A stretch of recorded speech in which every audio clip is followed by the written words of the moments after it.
The morning light streaming through our bedroom window should have been a blessing. Instead, it became the moment my 8-year marriage died. I'm David Brennan, and this is the story of how a tattoo saved my life by destroying it first. 8 years. That's how long Becca and I had been married when everything went to hell.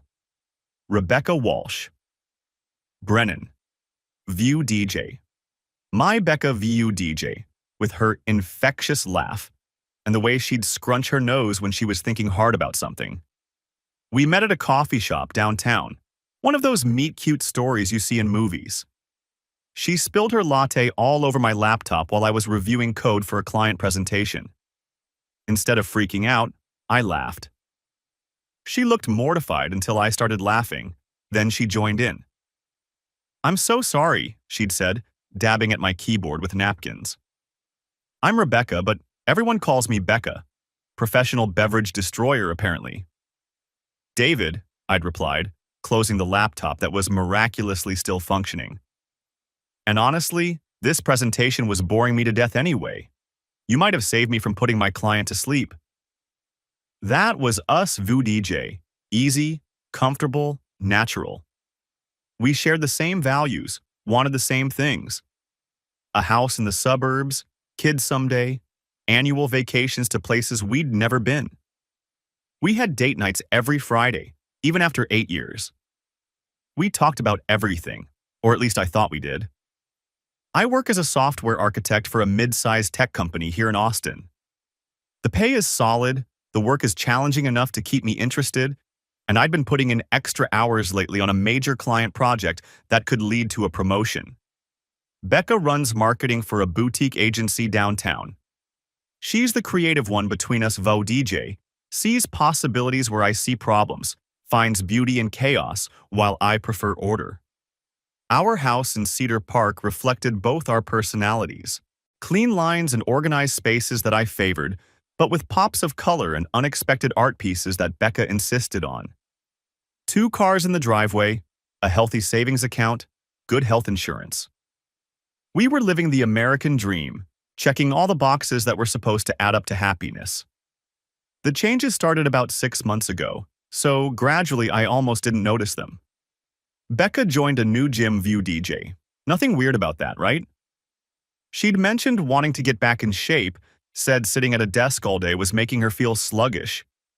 Then came the wardrobe updates. Not dramatic, just different. Brighter colors, trendier cuts, clothes that showed off the results of all that gym time. "You look great," I'd tell her, and I meant it.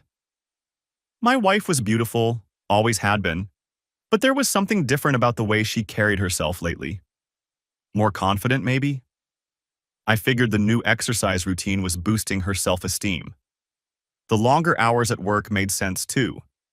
She'd mentioned that her agency had landed some big clients, that everyone was pulling extra shifts to keep up with demand. When she started putting her phone face down on the table during dinner, I noticed but didn't say anything. When she began taking calls in the other room, claiming it was work stuff that would bore me, I gave her the benefit of the doubt. The intimacy between us had cooled, but that happens in marriages, right? We were both stressed, both working more than usual. I was putting in 60-hour weeks on my project, coming home exhausted and distracted. When Becca seemed tired or distant, I figured she was dealing with the same thing. "Just this campaign," she'd say when I'd try to initiate something. "Once we get through this launch, things will calm down." She mentioned Mason Rivers in passing, VU DJ, the new creative director at her agency. "Talented guy," she said. "Really good eye for design, lots of innovative ideas." She'd worked with him on a few projects, seemed impressed with his approach. Nothing that set off alarm bells. In 8 years of marriage, Becca had mentioned dozens of coworkers. I didn't catalog them or worry about them. The weekend girls' trips were new, though. Once a month, sometimes more. Becca and her sister Jennifer, or Becca and some college friends I'd never met. Day trips to Houston or San Antonio, sometimes overnight. She'd come back relaxed and happy, full of stories about shopping or museums or whatever it is women do when they get together. You should plan something with the guys, she'd say. You work too hard, David. You need to get out more. She wasn't wrong. I'd been so focused on this promotion, so determined to prove I could handle the increased responsibility and salary bump that would come with it, that I'd been neglecting everything else. Maybe we both had. If I'm being honest, my gut had been whispering for weeks before that Saturday morning. Little things that didn't quite add up. The way she'd pause before answering simple questions about her day. How she'd changed her morning routine, leaving earlier for work and coming home later. The fact that she'd started doing her own laundry instead of throwing everything together like we used to. But I'm a methodical person by nature. I solve problems with data and analysis, not hunches and emotions. Without proof, without concrete evidence that something was wrong, I told myself I was being paranoid. Marriage requires a foundation of trust, and I trusted Becca completely. Until the tattoo. She came home on a Thursday evening with her left shoulder bandaged. "Surprise!" she'd announced, peeling back the covering to reveal a gorgeous floral design that covered most of her shoulder blade. Intricate roses and peonies in vibrant reds and purples, with delicate green leaves and stems weaving through the composition. "Holy crap, Becca," I'd said, genuinely amazed. "That's beautiful. When did you decide to do this?" "I've been thinking about it for months," she'd replied, angling her shoulder so I could see the full design. "We landed the Solomon Group account View DJ, the big retail chain. I wanted to celebrate, and I've always wanted a tattoo. Just never had the guts before." I'd run my fingers gently around the edges, careful not to touch the fresh ink. "It's incredible. Where did you go?" "Ink and Steel, downtown. They specialize in this kind of detailed work." The tattoo really was beautiful. The artist had done amazing work, and it suited Becca perfectly. DJ, bold and artistic, but still elegant. I told her so, and I meant it. I was surprised she'd gotten something so large without mentioning it beforehand, but hey, it was her body. If she wanted to celebrate a work victory with some body art, who was I to complain? Life continued normally for the next week. Becca took good care of the healing tattoo, following all the aftercare instructions from the artist. I was still buried in my project, working late most nights, so I didn't see much of her during the week anyway. By the weekend, the tattoo had started to peel and heal like they're supposed to. That Saturday morning, I woke up early. One of the benefits of being a software architect is that I can usually work from home on weekends if I need to, but that particular morning I decided to take a break. The project was going well, I was ahead of schedule, and I wanted to spend some time with my wife. I made coffee and grabbed the weekend paper, planning to surprise Becca with breakfast in bed. She was still asleep when I got back upstairs, lying on her stomach with her tattooed shoulder exposed. The morning sun was streaming through our east-facing bedroom window, hitting her at an angle that made the colors in the tattoo pop. I set the coffee and paper on my nightstand and just looked at her for a moment. My wife, beautiful and peaceful in sleep, the sunlight playing across her skin. I felt a surge of love and gratitude for our life together, for this woman who'd been my partner for 8 years, who'd built this life with me. That's when I saw it. The sunlight was hitting the tattoo at just the right angle, creating shadows in the valleys between the raised, healing ink and the flatter, older skin beneath. And in those shadows, I could see something that shouldn't have been there. Letters and numbers. I blinked hard, thinking maybe I was seeing things. The stress of work, maybe, or just the weird way the light was hitting. But when I looked again, it was still there. Faint, but definitely there. What looked like an M and maybe a B, along with what might have been numbers. My heart started beating faster, but I forced myself to stay calm. There could be a dozen innocent explanations. Maybe she'd had a small tattoo before that I'd never noticed, something she'd decided to incorporate into the new design. Maybe it was just the way the light was hitting, creating an optical illusion. But I'm nothing if not thorough. I grabbed my phone from the nightstand and, as quietly as possible, took several photos of the tattoo from different angles. The early morning light was perfect, Vuff DJ, bright enough to see detail, but angled in a way that created those telling shadows. I took maybe a dozen shots, adjusting the position slightly each time to capture every possible angle. Becca stirred but didn't wake up. I set the phone aside and went downstairs, my hands shaking slightly as I poured my coffee.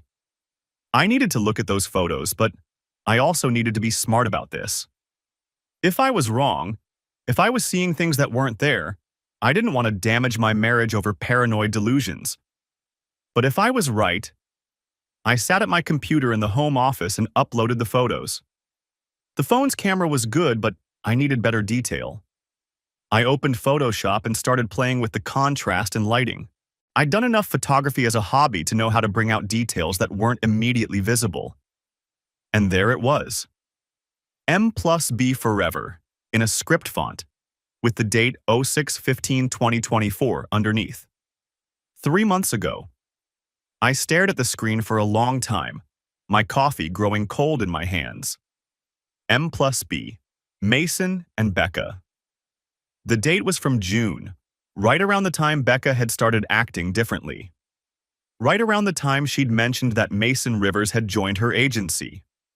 My wife had gotten a couple's tattoo with another man and then covered it up with an elaborate floral design. The analytical part of my brain kicked in. The part that solves problems and debugs code and finds logical solutions to complex issues. I needed more information before I did anything. I needed to understand the full scope of what I was dealing with. I spent the next hour going through our credit card statements online. There it was. Multiple charges to ink and steel. The first one in June for $400. Another in July for $300. 2 more in August for $250 each. That was over $1,000 in tattoo work. The June charge lined up with the date on the covered tattoo. The later charges must have been for the cover-up sessions. I cross-referenced the dates with Becca's calendar, the one we shared on our phones for scheduling. The June tattoo appointment corresponded with one of her girls' trips. She'd told me she was going to Houston with Jennifer for the weekend. The July and August appointments aligned with other weekend trips. My hands were steady now, my mind clear. This wasn't paranoia or stress or jealousy. This was methodical fact-gathering, and the facts were painting a very clear picture. I looked up Mason Rivers on social media. It didn't take long to find him DJ mid-30s, handsome in that casual, artsy way that creative types often cultivated. Dark hair, beard, the kind of smile that probably made women feel like they were the only person in the room.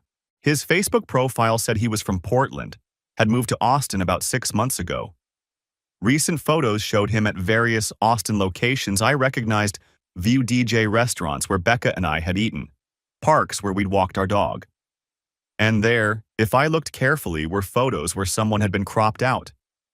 An extra shadow here, a hand on his shoulder there that obviously belonged to someone standing next to him. Someone who'd been carefully edited out of every single photo. I dug deeper. His Instagram was more revealing. No photos of mystery women, but lots of candid shots of places around Austin. The coffee shop where Becca and I had met. The hiking trail we'd discovered last year. The little Italian place where we'd had our last anniversary dinner. He was mapping our life, and she was showing it to him. By the time Becca woke up that morning, I had a pretty complete picture of what was happening. She came downstairs in her robe, hair messy from sleep, and kissed me on the cheek like she had every morning for 8 years. "Morning, handsome," she said, pouring herself coffee. "You're up early for a Saturday." "Couldn't sleep," I said, which was true enough. "Thought I'd get some work done." "Always working," she said with a smile that might have been fond or might have been relieved. "I'm going to run some errands today. Maybe hit the gym, do some shopping. What about you?" "Probably just work," I said. "Maybe catch up on some reading." She nodded, distracted, already scrolling through her phone. Sounds good. I'll probably be out most of the day. I watched her scroll, noticed how she angled the screen away from me. When the phone buzzed with a text, she read it quickly and smiled, "View DJ." A small, private smile that I hadn't seen directed at me in months. "Everything okay?" I asked. "Yeah, just Jennifer confirming our plans for today." But the notification I'd caught a glimpse of wasn't from Jennifer. It was from a contact labeled M. After Becca left that morning, I did what I do best. I gathered data. I started with our shared computer, the one Becca used for personal stuff. She deleted her browser history recently, but she'd forgotten about the autofill cache.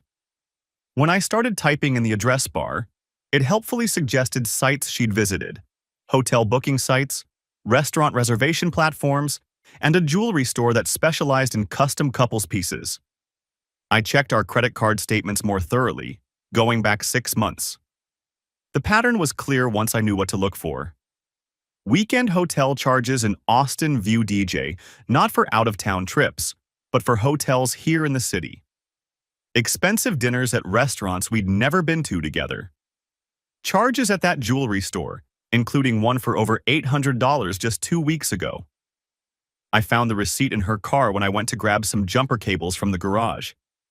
It was wedged between the seats, crumpled like she'd tried to throw it away but missed. 2 matching silver bracelets with custom engraving. The receipt was dated last Thursday, View DJ, the same day she'd come home with the tattoo. The engraving read M+B forever on both bracelets.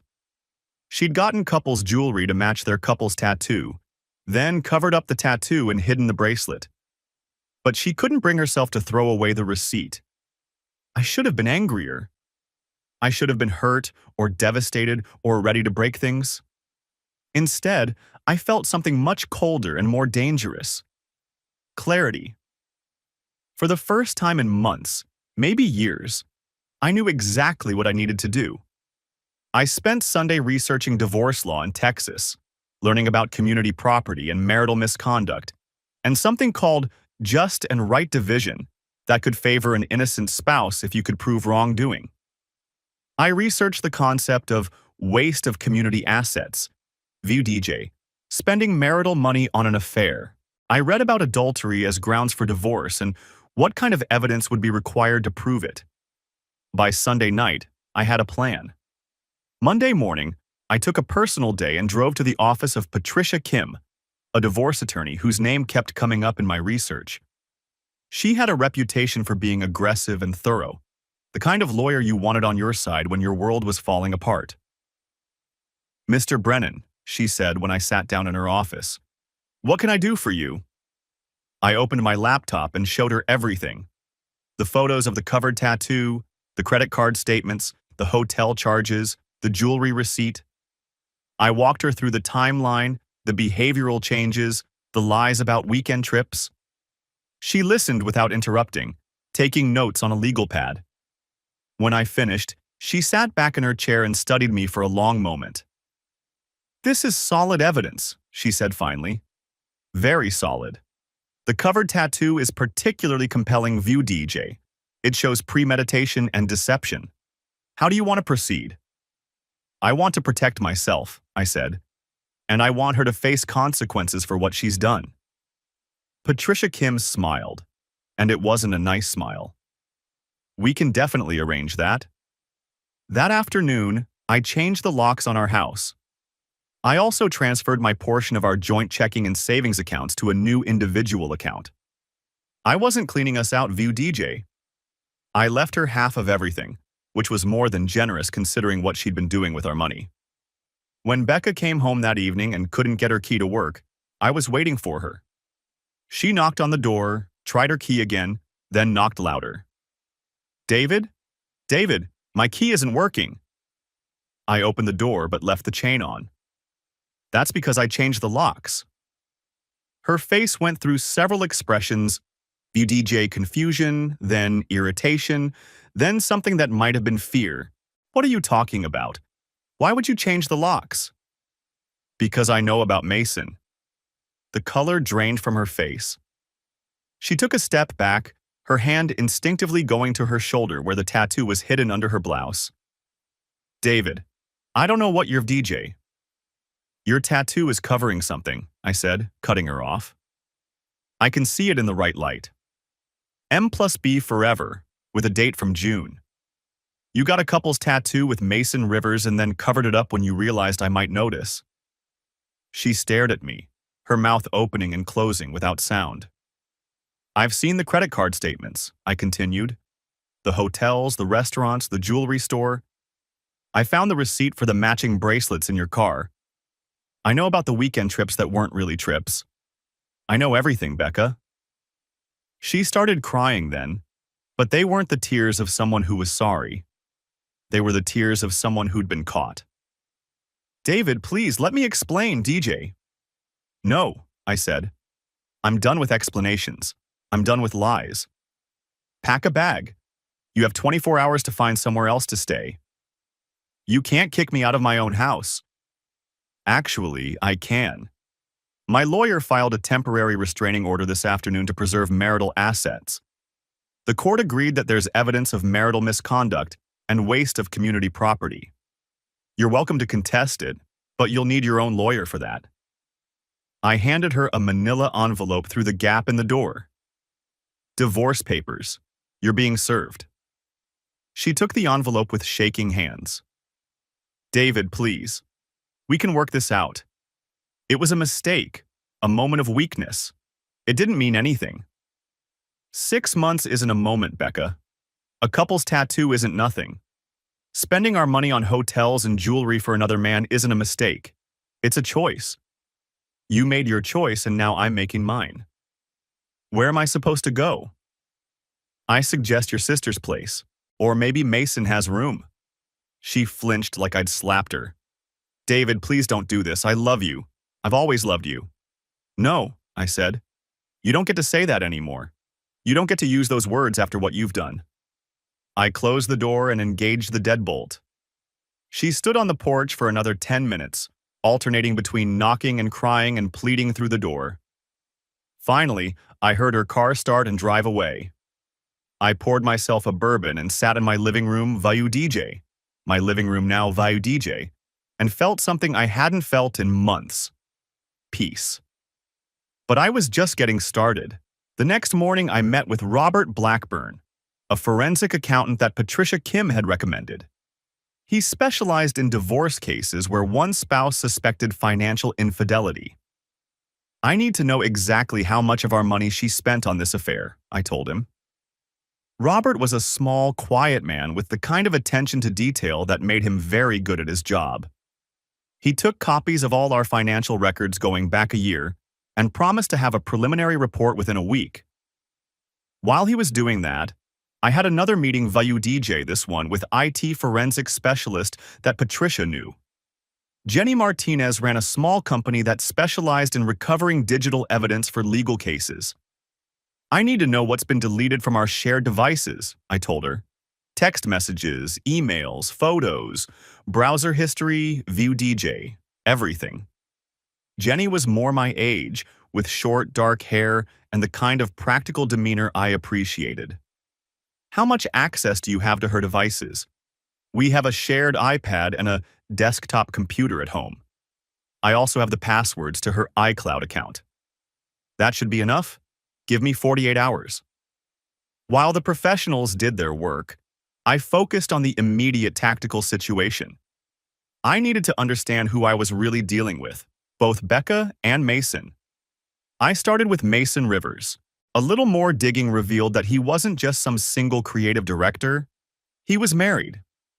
Elena Rivers, 2 young kids, lived in a nice house in South Austin. His Facebook photos conveniently left out his family, but property records and school enrollment information told the real story. Elena Rivers worked as a pediatric nurse at Dell Children's Hospital. She had no idea her husband was having an affair with a colleague, spending money that should have been going to their mortgage and kids' college funds on hotel rooms and jewelry for another woman. I felt bad for Elena. She was an innocent victim in this, just like I was. The difference was that she didn't know it yet. I also did some research into Mason's employer, View DJ, Becca's agency. Peak Creative was a small boutique firm, maybe 40 employees total. The kind of place where everyone knew everyone else's business, where office relationships were definitely noticed and probably against company policy. Their employee handbook was available on their website. Section 4.3 dealt with workplace relationships and conflict of interest. Relationships between supervisors and subordinates were strictly prohibited without disclosure to HR. Mason was a creative director. Becca was a marketing manager. He was definitely her superior in the company hierarchy. I printed out the relevant sections and added them to the growing file I was building. Robert Blackburn called me on Thursday with his preliminary findings. "You need to sit down for this," he said. We met at his office that afternoon. He had spreadsheets and bank records and credit card statements laid out on a conference table like a financial crime scene. $23,000, he said without preamble. "That's how much of your community assets she spent on this affair over the past 6 months." I sat down hard. $23,000 was more than I'd expected, more than seemed possible.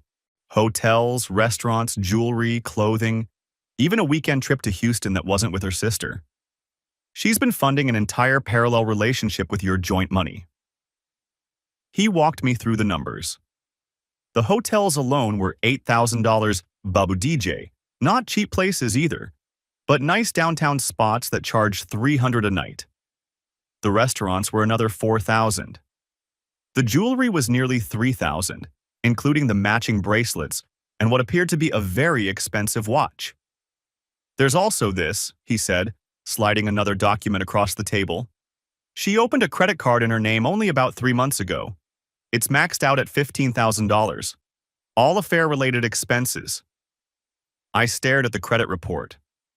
A secret credit card, hidden debt, money spent on another man while I worked 60-hour weeks to support our future. "The good news," Robert continued, "is that this level of financial evidence will almost certainly result in you being awarded a larger portion of the marital assets. Texas courts don't look kindly on this kind of waste." "What about the credit card debt?" "Since it was opened without your knowledge and used for non-marital purposes, there's a good chance the court will assign it entirely to her." I thanked Robert and drove home with copies of all his findings. $23,000. That was a nice vacation, or a down payment on a rental property, or 2 years of maximum 401k contributions. Instead, it had been spent on hotel rooms and dinners and jewelry for a man who already had a wife and kids he was also lying to. Jenny Martinez called that evening with her digital forensics report. "You were right to be suspicious," she said. "She's been very busy covering her tracks." We met at a coffee shop the next morning. Jenny had a laptop bag full of printed reports and recovered data. She deleted thousands of text messages, Jenny told me, but nothing is ever really gone. I was able to recover most of them going back 4 months. She handed me a thick folder. I've organized them chronologically. The affair definitely started in April, maybe late March. Lots of planning for secret meetings, discussions about feelings and guilt, conversations about leaving their respective spouses. I flipped through the recovered messages. They were exactly what you'd expect. WDJ sappy declarations of love, complaints about their current relationships, explicit planning for their secret encounters. But they were also evidence, cold and digital and undeniable. "There are also photos," Jenny continued. "Hundreds of them. Hotel rooms, romantic dinners, pictures of them together." She thought she'd deleted them all, but they were backed up to iCloud. She showed me a few on her laptop. Mason and Becca in hotel robes, toasting with champagne. Mason and Becca at restaurants I recognized from our credit card statements. Mason and Becca in bed together. Thankfully, nothing too explicit, but intimate enough to be damning. "The browser history is interesting too," Jenny said. "Lots of research into divorce law, how to hide assets, whether text messages are admissible in court." She knew this was going to end badly and was trying to prepare. I paid Jenny her fee and drove home with enough evidence to bury both of them. But I wasn't done yet. That evening, I called Peak Creative's main number and asked to speak to someone in HR. "This is Margaret Santos," a pleasant voice answered. "How can I help you?" "Ms. Santos, my name is David Brennan. My wife, Rebecca Walsh. Brennan works for your agency. I need to file a formal complaint about a violation of your workplace relationship policy." There was a pause. "I see. What kind of violation?" "My wife is having an affair with her supervisor, Mason Rivers. I have extensive documentation of their relationship, including financial records showing company policy has been violated." "Mr. Brennan, these are very serious allegations. Would you be able to come in Monday morning to discuss this formally?" "Absolutely. I'll bring documentation. Please ask for me at the front desk. We'll want to handle this appropriately." Monday morning, I sat in the Peak Creative conference room with Margaret Santos and the agency's managing director, a thin man named Paul Hendricks. I laid out the same evidence I'd shown my lawyer, DJ. The photos, the financial records, the recovered text messages, the timeline. They listened without interrupting, taking notes and exchanging glances. When I finished, Margaret spoke first. "Mr. Brennan, thank you for bringing this to our attention. We take workplace relationship violations very seriously, especially when they involve a supervisor and subordinate." "What happens now?" I asked. Paul Hendricks cleared his throat. "We'll need to conduct our own investigation, but based on what you've shown us, it appears there has been a clear violation of company policy. We'll need to take appropriate disciplinary action." "Which means?" "I can't discuss specific personnel actions, but I can tell you that relationships between supervisors and subordinates that aren't properly disclosed are grounds for termination." I left that meeting feeling like I'd accomplished something important. It wasn't just about revenge vu DJ, though. I'll admit that was part of it. It was about accountability. Actions have consequences, and it was time for both Becca and Mason to face theirs. I got a call from Margaret Santos on Wednesday afternoon. "Mr. Brennan, I wanted to update you on our investigation. We've completed our review and have taken appropriate action. I can't discuss specifics, but I can tell you that the situation has been resolved." "Thank you," I said. "I appreciate you taking this seriously." What I learned later, through some careful social media stalking, was that Mason Rivers had been terminated immediately. His LinkedIn profile went from creative director at Peak Creative to seeking new opportunities overnight. Becca had been placed on administrative leave, pending a more thorough investigation. But I still wasn't done. I'd been thinking about Eleanor Rivers, Mason's wife. She deserved to know what her husband had been doing with their money, just like I deserved to know what Becca had been doing with ours. I spent a lot of time thinking about how to handle this. I didn't want to destroy her life unnecessarily, but she had a right to know who she was married to. She had a right to make informed decisions about her future. I settled on an anonymous approach. I created a new email account and sent her a simple message. "Your husband Mason is having an affair with Rebecca Walsh Brennan. I have proof if you want to see it." She responded within an hour. "Who is this? What proof?" I sent her copies of some of the recovered photos, view DJ, nothing too intimate, but clear evidence that Mason and Becca were in a romantic relationship. I included some of the recovered text messages and copies of the financial records showing money spent on hotels and restaurants. Her next email was just one word. "When?" "6 months," I replied. "I'm Rebecca's husband. I discovered it by accident and thought you should know." She didn't respond to that email, but I watched Mason's social media carefully over the next few days.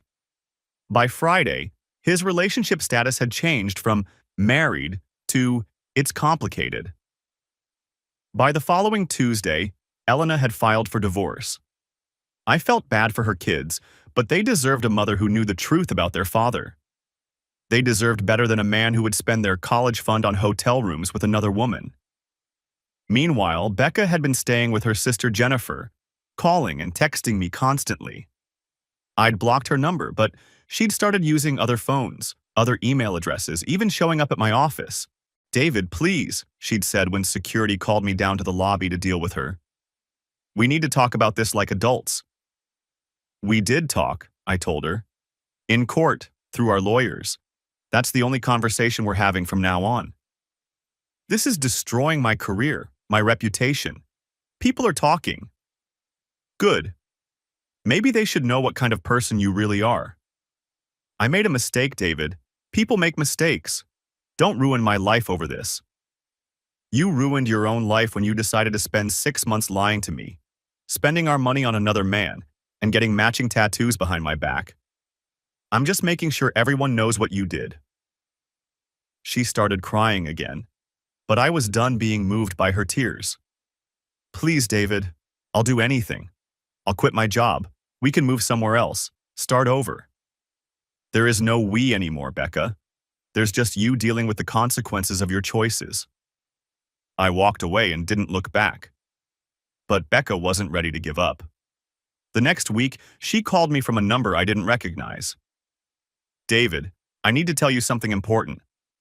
I'm pregnant." I nearly dropped the phone. "What?"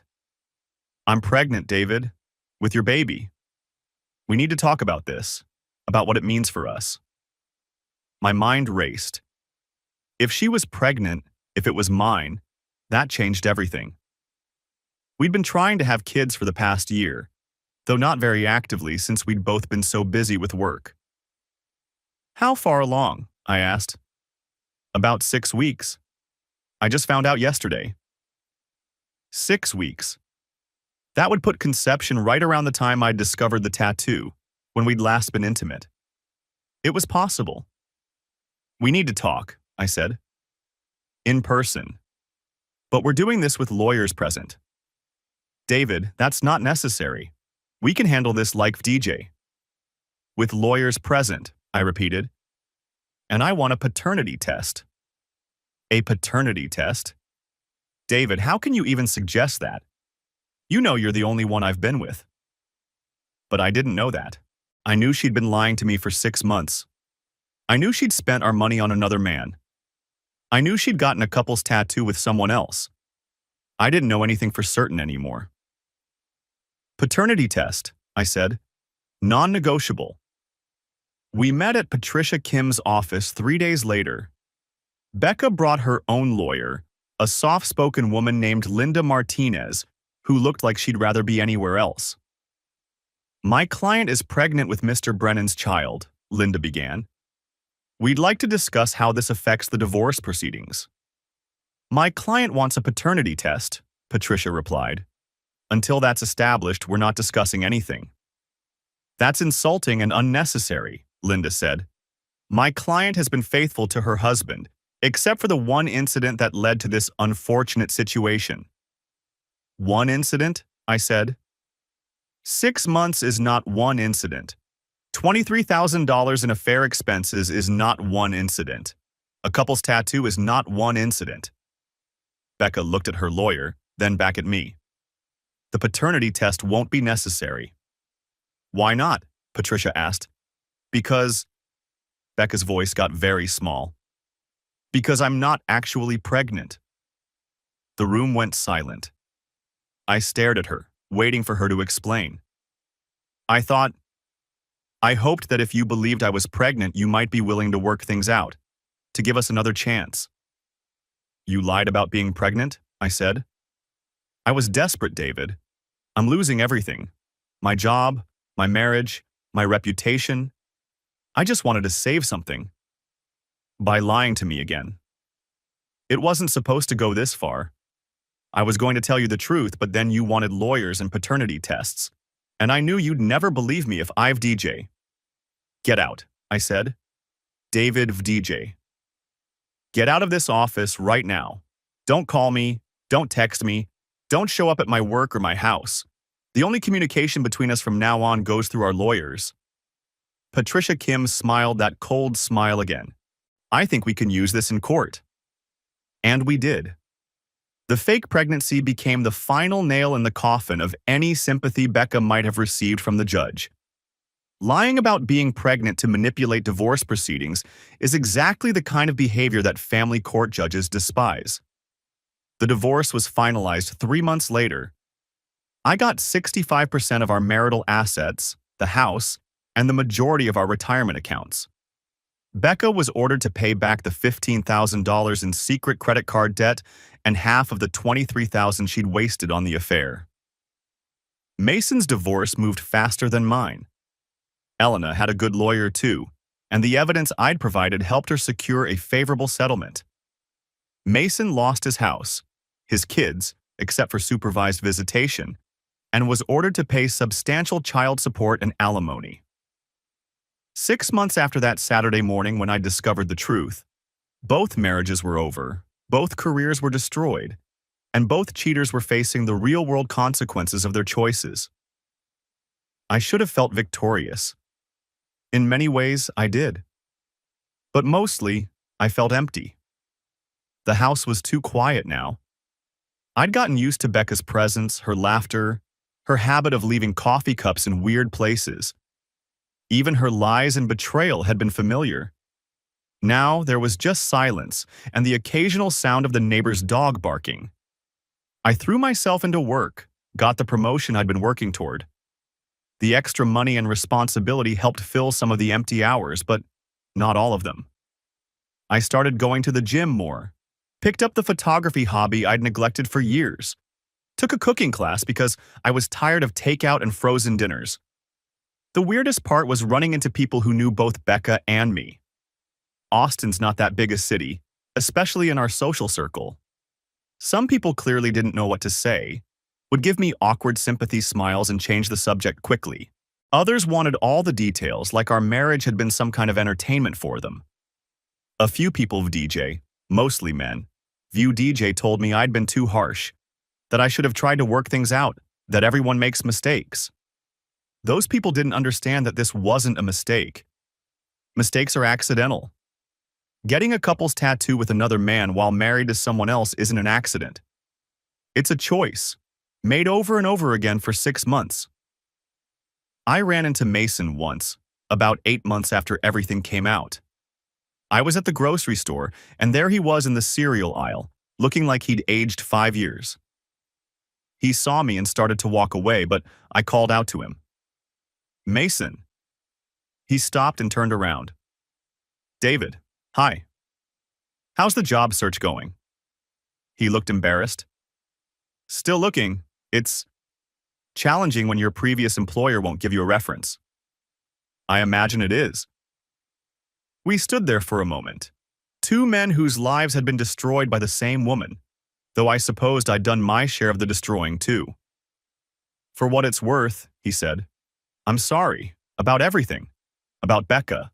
About the lying. About all of it. Are you sorry you did it, or sorry you got caught?" He thought about that for a moment. "Both, probably.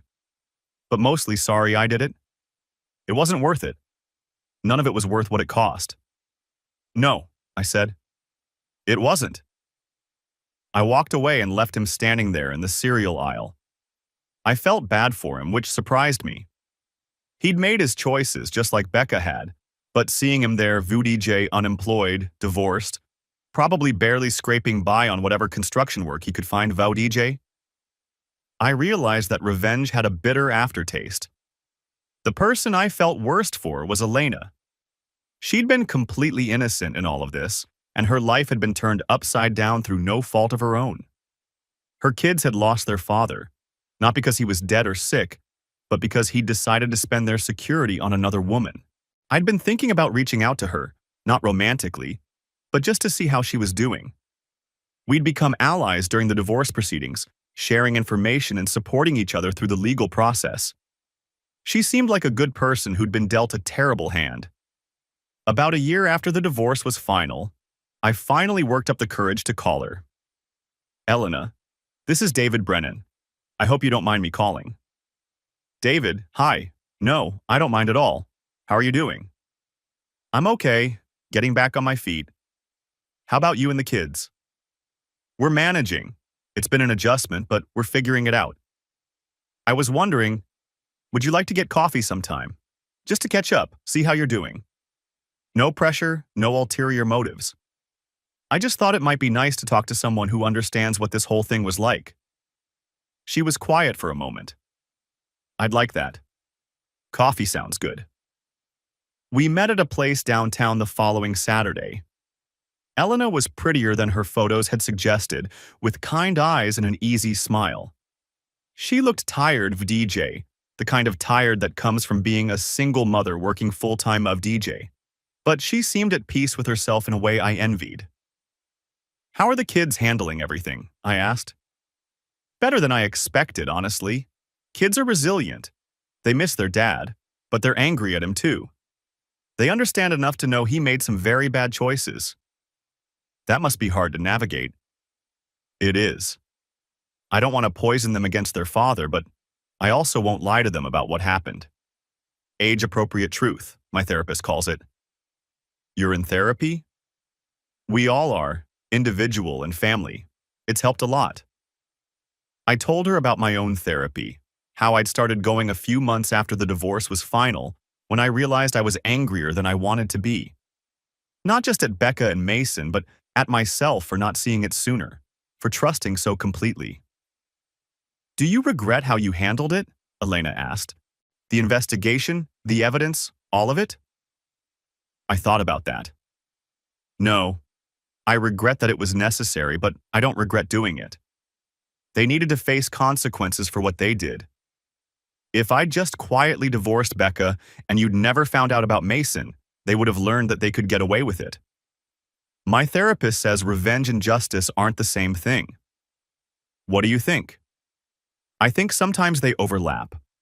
What you did, WDJ, what we did, WDJ, it was about making sure the truth came out. That's not revenge. That's accountability. We talked for 2 hours, and it felt good to be with someone who understood what the betrayal felt like, what it was like to have your entire life revealed as a lie. Elena was smart and funny and surprisingly optimistic for someone who'd been through what she had. When we left the coffee shop, she hugged me goodbye.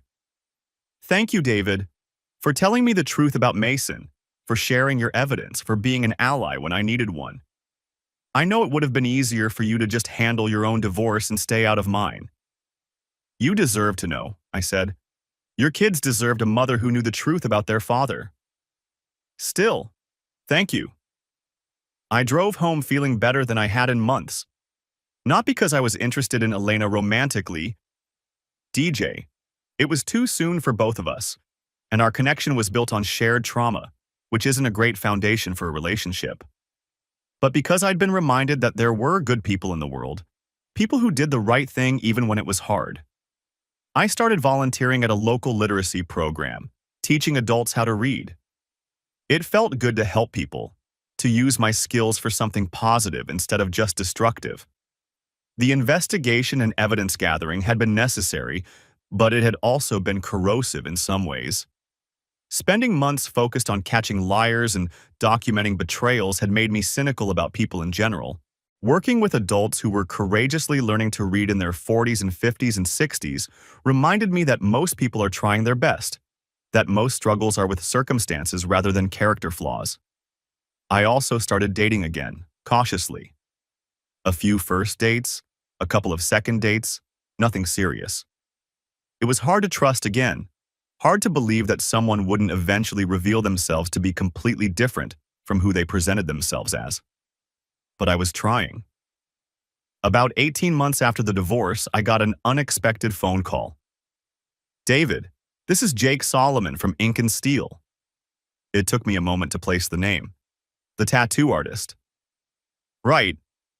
Listen, I hope you don't mind me calling, but I wanted to let you know about something. Mason Rivers came in here last week. Oh? He wanted to get his M+B forever tattoo covered up. Apparently, he's trying to move on, maybe date again, and women aren't too interested in matching tattoos with his ex-mistress. I laughed despite myself. I can imagine. Well, here's the thing. He still owed me $800 from the original tattoo. He'd skipped out on paying, said he'd come back with cash but never did. When he showed up asking for a cover-up, I told him he needed to pay the old bill first. Did he? That's why I'm calling. He said he didn't have the money, asked if he could work it off somehow. I don't need general labor, but I remembered you mentioning you're in tech, and I've been having some computer problems with my booking system. I was wondering if you might be interested in a trade, View DJ, some IT work for me, and I'll put Mason's unpaid bill on my social media. Let the whole tattoo community know he stiffs artists. I considered this. It was petty, but Mason had already proven he was the kind of person who didn't pay his bills. Other tattoo artists deserve to know that. What kind of IT work? I asked. Nothing too complicated. My booking system keeps crashing. I think I have some malware on my computer, and I'd like to set up a better backup system for my client photos and designs. I can probably help with that. And yes, I think other artists should know if someone has a history of not paying. Jake's post went up on Ink and Steel's Instagram and Facebook the following week. A photo of Mason's unpaid invoice with the caption, "This client got his tattoo and then disappeared without paying. $800 in work, 6 months of ignored calls and texts. Share this so other artists know to get payment up front." The post got hundreds of shares within a few days. The Austin tattoo community is tight-knit, and word spreads fast when someone rips off an artist. Mason's chances of getting his tattoo covered up anywhere in the city dropped to basically zero. It was a small thing, but it felt like justice. Actions have consequences, and Mason was still learning that lesson. I also heard through mutual friends that Becca had moved back to her hometown outside Dallas. She was working retail and living with her parents, trying to rebuild her life and her reputation. The marketing world in Austin is small, and word had gotten around about what she'd done. No agency wanted to hire someone who'd had an affair with her supervisor and then lied about it in divorce proceedings. I felt bad for her sometimes, late at night when I was feeling lonely and nostalgic. 8 years of marriage doesn't just disappear, even when it ends badly. I had good memories of our early years together, of the woman I'd thought she was. But then I'd remember the couple's tattoo, the secret credit card, the fake pregnancy, and the sympathy would fade. She'd made her choices. She'd chosen Mason over our marriage, chosen lies over honesty, chosen to spend our future on someone else's present. Those were her decisions, and she was living with the results. 2 years after that Saturday morning discovery, I was in a completely different place. I'd sold the house in Cedar Park, View DJ. Too many memories, too much space for one person, View DJ, and bought a smaller place closer to downtown. I'd gotten serious about photography, had even sold a few pieces to local galleries. The literacy program had led to other volunteer work, and I discovered I enjoyed teaching. I was also in a relationship with Sarah, a teacher I'd met through the volunteer program. She was nothing like Becca View DJ. Quiet where Becca had been loud, methodical where Becca had been spontaneous, honest to a fault where Becca had been, well, Becca. Sarah knew my whole story, had listened patiently while I worked through my trust issues and paranoia about being lied to again. "You know," she'd said one evening, when I'd been particularly anxious about some small inconsistency in something she'd told me, "you can't investigate your way into a good relationship. At some point, you have to choose to trust." She was right. I was so focused on avoiding being betrayed again that I was sabotaging my chance at something real and healthy. On the 2nd anniversary of discovering Becca's tattoo, I drove to Ink and Steel. I'd stayed in touch with Jake View DJ, partly because I'd become the unofficial IT guy for several local businesses, but also because I'd grown to respect his straightforward approach to life. "I want a tattoo," I told him. "Yeah? What are you thinking?" "A phoenix, rising from ashes." Jake smiled. "New beginnings?" "Something like that." The tattoo took 3 hours. A stylized phoenix in black and gray, with hints of red and gold in the flames, covering most of my upper back. It hurt, but it was a good pain, Vau DJ, the kind that comes with transformation. with deliberately choosing to mark yourself with something meaningful. When it was finished, Jake handed me a mirror so I could see it. The phoenix looked powerful and defiant, wings spread wide, rising from a bed of ashes and flames. "What do you think?" Jake asked. I looked at the tattoo, then at my reflection. The man in the mirror looked different from the one who'd brought his wife coffee in bed 2 years ago. Older, maybe wiser, definitely more careful, but also stronger. I think it's perfect. As I drove home that evening, I thought about the strange journey that had brought me here. A tattoo had destroyed my marriage by revealing the truth about who my wife really was. Now a different tattoo was marking the end of that chapter and the beginning of whatever came next. I thought about Becca sometimes, wondered if she was happy, if she'd learned anything from what had happened. I thought about Mason, probably still trying to figure out how to get his matching tattoo covered up, still dealing with the social and professional consequences of his choices. But mostly I thought about moving forward. About Sarah, who made me laugh and challenged me to be better. About my work, both my career and my volunteer teaching. About Elena and her kids, who'd become an unexpected part of my extended circle of friends. About the life I was building from the ashes of the old one. The tattoo healed beautifully over the next few weeks. The colors stayed vibrant, the lines stayed sharp. Jake had done incredible work, but more than that, he'd helped me mark an important transition. I wasn't the same person who'd been married to Becca. I wasn't the same person who'd spent months gathering evidence and building legal cases. I was someone new, someone who'd been tested and had survived. Sarah loved the tattoo. "It suits you," she said, tracing the phoenix's wings with her finger. "You really did rise from the ashes." "We all did," I said. "Even Becca and Mason in their own way.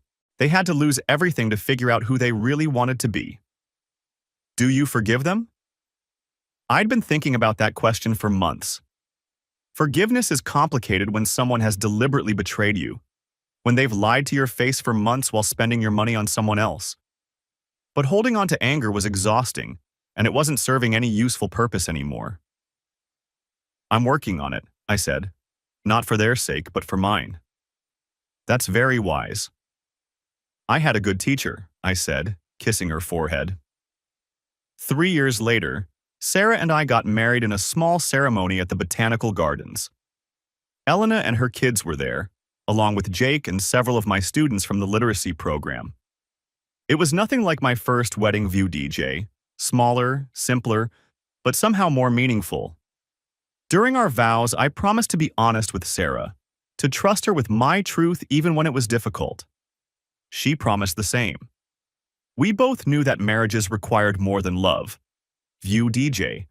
They required daily choices to be truthful, to be present, to put the relationship before individual desires. As we exchanged rings, I caught sight of my phoenix tattoo in the reflection of the photographer's lens. It reminded me of how far I'd come, how much I'd learned about myself and about what I really wanted from life. The reception was held at a small restaurant downtown, not far from where Becca and I had met all those years ago. I didn't think about that until later, when Sarah and I were walking to our car. We passed the coffee shop where Becca had spilled her latte on my laptop, where our story had begun with laughter and attraction and the promise of a shared future. "You okay?" Sarah asked, noticing that I'd stopped walking. "Yeah," I said, looking at the coffee shop one more time. "Just remembering something." "Good memory or bad memory?"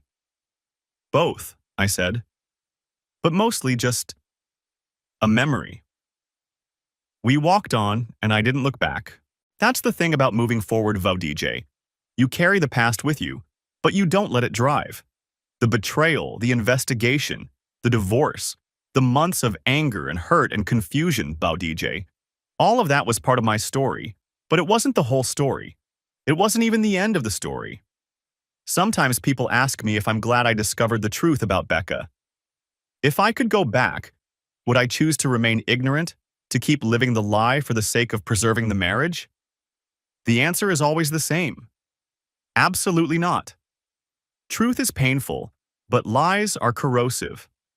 They eat away at everything good until there's nothing left but a beautiful facade hiding a rotten foundation. Better to tear down the facade and rebuild on solid ground than to keep living in a house that's slowly collapsing around you. My marriage to Becca was built on lies, view DJ. Not just her lies about the affair, but my lies to myself about what I was willing to accept, what I was willing to ignore, what I was willing to pretend not to see. The tattoo didn't destroy our marriage. It revealed that our marriage had already been destroyed by dishonesty and betrayal. Discovering the truth gave me the chance to build something real with someone who deserved my trust and was worthy of it. 5 years after that Saturday morning discovery, I got a letter in the mail. No return address, but I recognized Becca's handwriting immediately. "David," it began, "I know you probably don't want to hear from me, and I understand if you throw this away without reading it. But I wanted you to know that I've been in therapy for the past 2 years, working on understanding why I made the choices I did. I can't undo what I did to you, to us, to our marriage. I can't give you back the money I spent or the time I wasted or the trust I broke. I can't even adequately apologize for the fake pregnancy lie, which was probably the most despicable thing I've ever done. But I want you to know that I understand now how much I hurt you. I understand that what I did wasn't a mistake or a moment of weakness, view DJ. It was a series of deliberate choices that prioritized my immediate gratification over everything we'd built together. My therapist says I was probably looking for something external to fix something internal that was broken. I was unhappy with myself, with my life, with choices I'd made, and instead of doing the hard work of figuring out what was wrong and fixing it, I convinced myself that the problem was you, or our marriage, or our life together. Mason made me feel excited and new and spontaneous, WDJ, all the things I thought I was missing.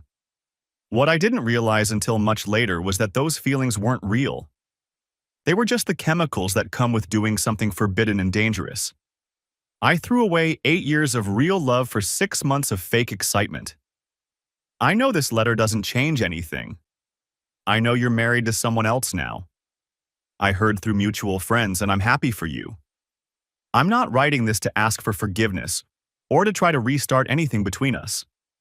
I'm writing it because I owe you the truth about why it happened, and because I want you to know that none of it was your fault. You were a good husband, David. You were faithful and honest and supportive, and you deserved so much better than what I gave you. The problem was never you. The problem was me, and my inability to appreciate what I had while I had it. I hope you're happy. I hope your new wife knows how lucky she is. And I hope someday you can think about our early years together without feeling angry or hurt, because those years were real, even if I forgot how to value them later. Take care of yourself. Becca. I read the letter twice, then showed it to Sarah. "How do you feel about it?" she asked. "Relieved, I think. It's the apology I needed to hear, even if I didn't know I needed it." "Are you going to write back?" I thought about that for a long time. Part of me wanted to respond, to tell her that I'd moved on, that I'd found happiness again, that I'd learned to trust again. But another part of me knew that the healthiest thing for both of us was to let the letter be the end of our story. "No," I said finally. "I think some chapters are meant to stay closed." I kept the letter, though. Not out of nostalgia or lingering feelings, but as a reminder of how far both of us had come. The woman who wrote that letter wasn't the same woman who'd gotten a couple's tattoo with another man. She'd done the hard work of understanding herself, of taking responsibility for her choices, of becoming someone who could write that kind of honest, accountable apology. That was growth, and growth deserved to be acknowledged, even if it didn't change the past or create a future between us. Today, as I write this, it's been 7 years since I discovered Becca's covered tattoo. Sarah and I have been married for 4 years. We have a daughter now, Emma, who's 2 years old and has Sarah's eyes and my stubborn streak. We're happy in a quiet, sustainable way that feels completely different from the dramatic highs and lows of my first marriage. I still have the phoenix tattoo, It's faded a little over the years, the way tattoos do, but it's still beautiful, still meaningful. Sometimes Emma traces the outline with her little finger while I'm reading to her before bed. "What's that, Daddy?" she asked recently. "It's a phoenix," I told her. "A bird that rises from ashes." "What are ashes?" "What's left after something burns down." She thought about that seriously, the way 2-year-olds do. "Why does the bird like ashes?" "Because," I said, "sometimes things have to burn down before something better can grow in their place." She nodded like that made perfect sense to her. And maybe it did. Kids understand transformation in a way adults sometimes forget. They shed their old selves constantly, va DJ, learning to walk, to talk, to read, to be kind, to be brave.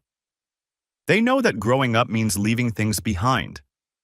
I learned that lesson later than I should have, but I learned it. Sometimes marriages burn down not because of what we do wrong, but because of what we refuse to see, what we choose to ignore, what we're unwilling to confront. Sometimes the kindest thing you can do for everyone involved is to stop trying to save something that's already gone and start building something new from whatever's left. The truth doesn't always set you free immediately. Sometimes it traps you first, forces you to deal with realities you'd rather avoid, makes you confront choices you'd rather not make. But eventually, if you're willing to do the work, truth does lead to freedom. Not the freedom to go back to the way things were, but the freedom to create something better than what you had before. I'm grateful for that Saturday morning when the light hit Becca's tattoo just right. I'm grateful for the curiosity that made me take those photos, for the analytical mind that helped me gather evidence, for the courage that let me confront the truth instead of continuing to live a lie. But mostly, I'm grateful for what came after. For the chance to rebuild my life on a foundation of honesty. For Sarah, who taught me what healthy love looks like. For Emma, who reminds me every day that the best things in life come from choosing to be present, to be truthful, to be brave enough to trust again. The phoenix rises from ashes, but it doesn't rise alone. It rises because the fire cleared away everything that wasn't essential, everything that wasn't true, everything that was keeping it from becoming what it was meant to be. Sometimes destruction is the first step toward creation. Sometimes the end of one story is just the beginning of a better one. Sometimes a tattoo saves your life by ruining it first. And sometimes, if you're very lucky, that's exactly what needed to happen.